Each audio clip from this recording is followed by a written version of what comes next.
Hello, Jessica. This is Roy's mother. Do you have a moment to talk? Oh, of course. What can I do for you? I thought it was about time we got together to have a discussion about Roy's estate. His estate? Don't you think it's a little bit too soon for that? It's only been a week since his funeral. Yes, I'm aware, but it's a discussion that we need to have, and the sooner the better. I'm not sure if Roy ever told you this, but he should have left a sizable amount of money to me. That boy was always good to me, and this was his final act of filial piety. I'm planning on using the money to have a pleasant and relaxing retired life. I see. So you were planning on your son's inheritance to finance your retirement. Also, Jessica, I think you should know that I have every intention to not allow one single penny of Roy's money go to you. What? You had to see this coming, dear. I heard about everything from Roy. The two of you were about to be divorced when he passed away. Am I right? Well, yes, I suppose we were. Well, then that settles it. What right could you possibly have over Roy's money? Roy is my son, and you're little more than a former roommate of his as far as I'm concerned. I will not let you have his estate. Did Roy happen to tell you the specific circumstances of our divorce, or did he leave that part out? Isn't it obvious? You were a complete failure as a wife.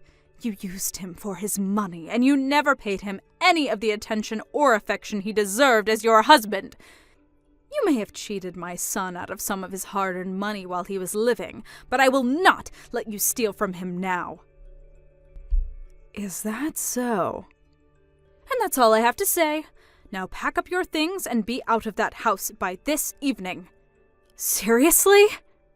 I'm dead serious, Jessica. The house you are living in belonged to Roy. He built it with his own money. His name is on the title. And now that he's gone, that house belongs to me, his mother. There's no fighting this, Jessica. It's all written very clearly in his will. The house is mine. I'm going to be moving in there as soon as possible, which means you need to leave as soon as possible. Take all your things, leave all of Roy's, and be out of that house by sundown. And I know if you take anything of Roy's, so don't even think about trying to steal his things. Ugh! Don't be such an immature brat, Jessica. You can't seriously be planning to try and stay in that house, can you? Since you were about to divorce him and move out anyway, I'm sure you already had arrangements made for another apartment or something, so there's no reason for you to stay there. Yeah, I guess you're right. I don't really need this house. Good, then it's settled, and we have no more reason to talk to each other. But seeing as the house is getting foreclosed on today, I don't think you'll be able to enjoy living there for very long. What? Foreclosed? I'll talk to the bank to tell them that you'll be the one to hand over the keys to them. But you'll need to sign over the deed to them by tonight, so make sure you bring a pen. If you ask them nicely enough, maybe they'll even give you an hour or so to take in some of your memories of Roy. What are you talking about?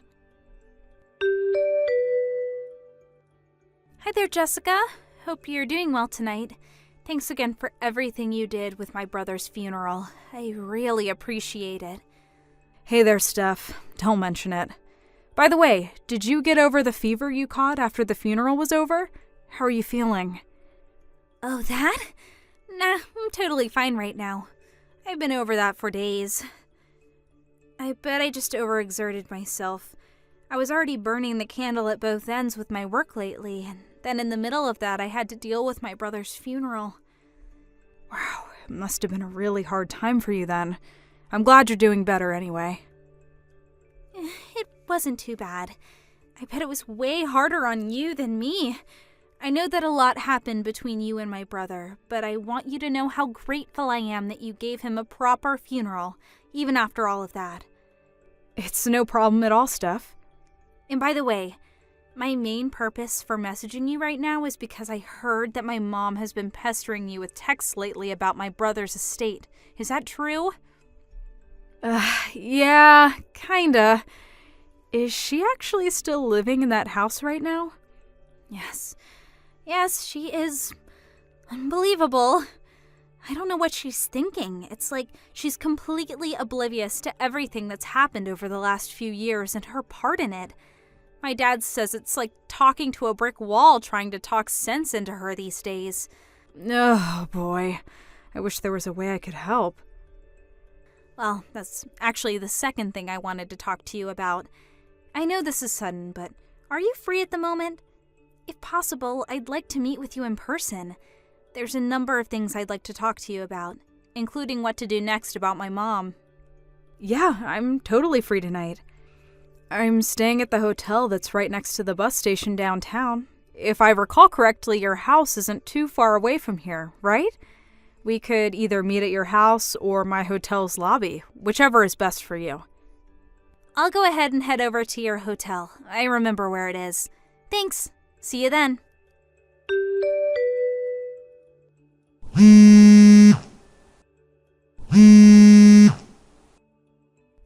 Good morning. What can I do for you?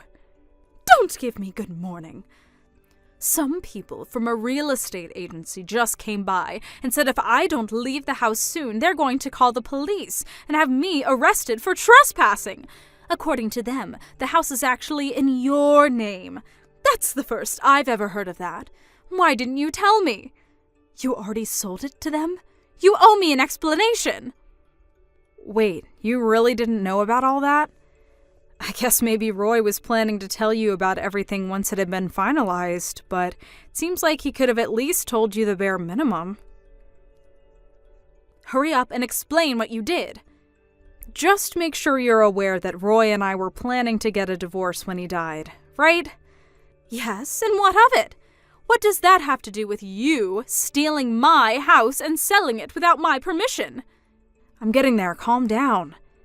Next, were you aware that the reason we were getting divorced was because Roy was cheating on me? He was? So you didn't know.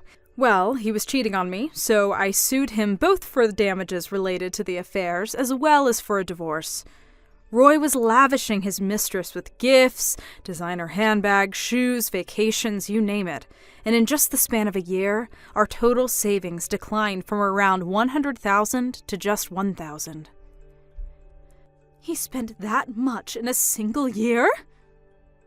Now, one major problem for Roy was that the money he spent came out of our joint savings account. So he had spent tens of thousands of dollars of savings that were also mine without my permission on his illicit affair.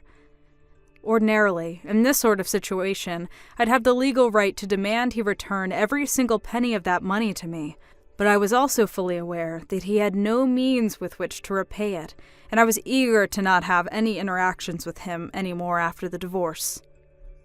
So, our lawyers talked it over, and in the end the compromise we decided on was this. I would agree not to sue Roy, to have him return the money he spent on his mistress, and in return I would receive the house, as well as all the furniture and appliances in the house. It was at that point that he transferred the deed over to me, and I sold the entire thing to a real estate company the very next day. How could you do such a thing? The real estate company was actually super understanding about everything, and they agreed to let me stay in the house until Roy's funeral was over. You sold my son's house! I can't believe you! That was the only thing I had to remember him by. Hey, don't blame me. Blame your son for being a cheater. None of this would have happened if you would have kept his pants on. If only he had not slept with that woman, we wouldn't be getting divorced, and he wouldn't have exhausted all of our savings on her. So, yeah. I don't see how I did anything wrong in all of this.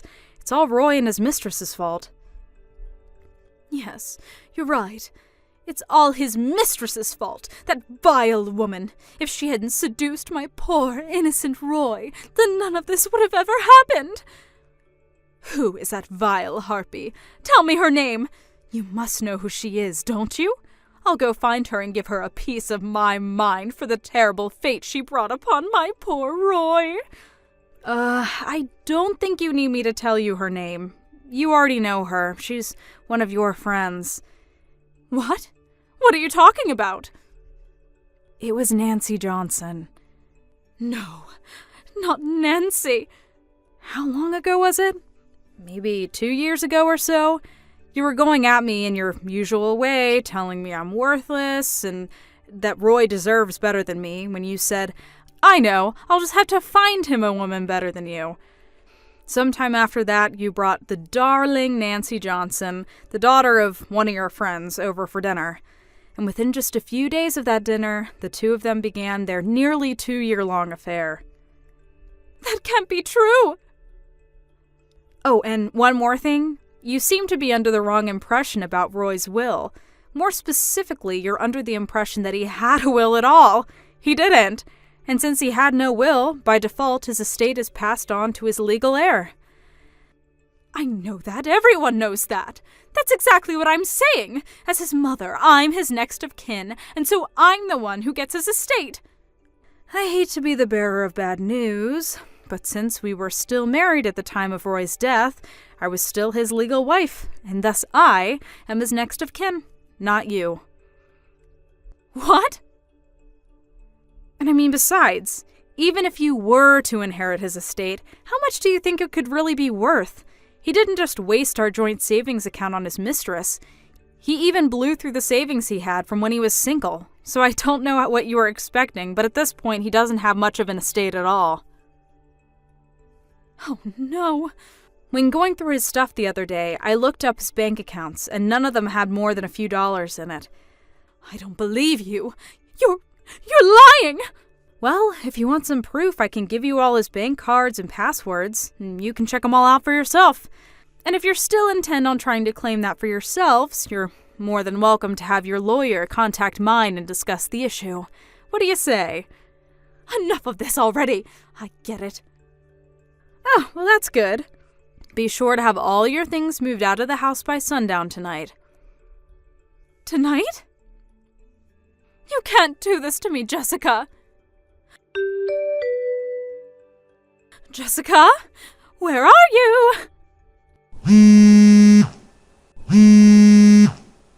I just stopped by your parents' house, but they weren't living there anymore. When did they move? Where are you? My parents' house? They haven't been living at that house for over a year now. In any case, why are you at my parents' old house? I'm looking for you, of course. Me? Why would you be looking for me at my parents' old house? It's way too far away from my job. I'd have like an hour-long commute every day. Then where are you? Tell me. I don't see any legitimate reason for you to need to know where I am right now. If you need anything from me, you can ask my lawyer. Just tell me where you are this instant. I mean it. If you must know, I'm staying with a friend for a while. What friend? Give me the address of the house, Jessica. That's an order. Not a chance. Why would I? You and I are nothing anymore. I'm not your daughter-in-law. You're not my mother-in-law. Nonsense. Of course you're still my daughter-in-law. Even if Roy has passed away, nothing changes the fact that you were married into this family, Jessica. I'm still your daughter-in-law, whether you like it or not. And as my daughter-in-law, it is your duty to provide me with the financial support. Where did you hear that from? Some weird Facebook group or something? No, I no longer have any duty, morally or legally, to provide you with any support of any kind. You're not getting anything out of me. Don't run away from your responsibilities to me. Were you listening just now? The moment that Roy died, our legal marriage was dissolved, so I no longer have any legal connections to you whatsoever. Is that clear? I'm not your daughter-in-law anymore, and even if I was, I still would do everything in my power to not have to provide you with any support. You're terrible! I don't deserve to be treated this way. After everything you've done to me over the years, you deserve way worse from me than this. You're lucky I didn't sue you for emotional abuse. So no, I'm not going to give you the address for my friend's house, who is even less of a connection to you than me. Now just leave me alone.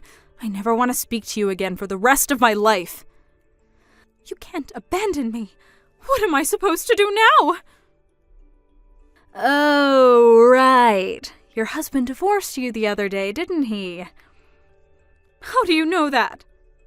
I heard the whole thing from Steph. It was quite the story. I didn't even know about this at the time, but the night that Roy got into that car accident, he was on his way to see his mistress, Nancy, wasn't he? Your ex-husband found out about that, and he also found out that you were the one introducing the two of them. Boy, was he shocked to hear that. And the straw that broke the camel's back was when I let the two of them know that you introduced them in hopes that Roy would leave me and get married to her. Once he heard that, he couldn't take it anymore and filed for divorce the very same day. He kicked you out of the house, and when you tried crawling to Steph for help, she cut you out too. Aren't you in a predicament? But there was no way I could have predicted things would turn out like this. I'll give you that much. I wouldn't have seen it coming either if I was in your shoes. But then, if I was in your shoes, I don't think I'd be going around encouraging my son to have an affair, and also actively bringing him women to have affairs with. Please, Jessica, you have to help me. Why?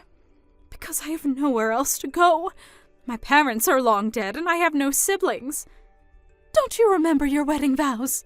You promised to love my son, for better or worse, richer or poorer, in sickness and in health, right? Who cares about legal connections? You're my daughter-in-law. We're eternally bound through your marriage to Roy. I know we can get along well, you'll see. Did you forget the whole "till death do us part" bit? Or that you were the one who pushed Roy into his affair, which led to the ends of both our marriages as well as his life? Well, or that you were constantly verbally abusive to me throughout the entire time I've known you? Lucky for you, your son's good-for-nothing wife is officially out of your hair forever. Jessica, you have to give me a place to live. That's an order. No. Jessica? I'm blocking you, and if you ever try to contact me again, I'll get a restraining order put out on you. Jessica! Goodbye. Enjoy the rest of your life. After that, who do you suppose my ex-mother-in-law went to for help? None other than Nancy Johnson, the woman she pushed into my husband's arms. Personally, I've gotten over her affair with Roy, partially because of the passing of time and partially because I'd already received a massive judgment against her for the affair. But it seems as though my ex-mother-in-law wasn't quite over it. She stormed in the house and screamed at her, saying, "If you hadn't made my Roy spend so much money on you, he would have had some left over for me." And then she started breaking every breakable object in sight. It's honestly kind of impressive how well she avoids placing even the smallest amount of blame for the situation on Roy, but I digress. In the end, Nancy ended up suing her and winning a hefty judgment for the damage done to her house. So, now my ex-mother-in-law is stuck with being a 70-year-old divorcee, working whatever odd jobs she's physically capable of in order to pay it off. Part of me feels bad for her, but that's a very, very small part of me. Most of me just feels like she got what was coming for her. Karma always wins in the end.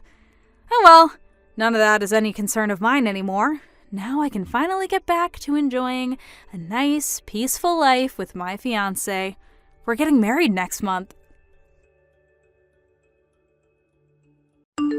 Thank you for watching. Please subscribe and hit the like button. See you next time.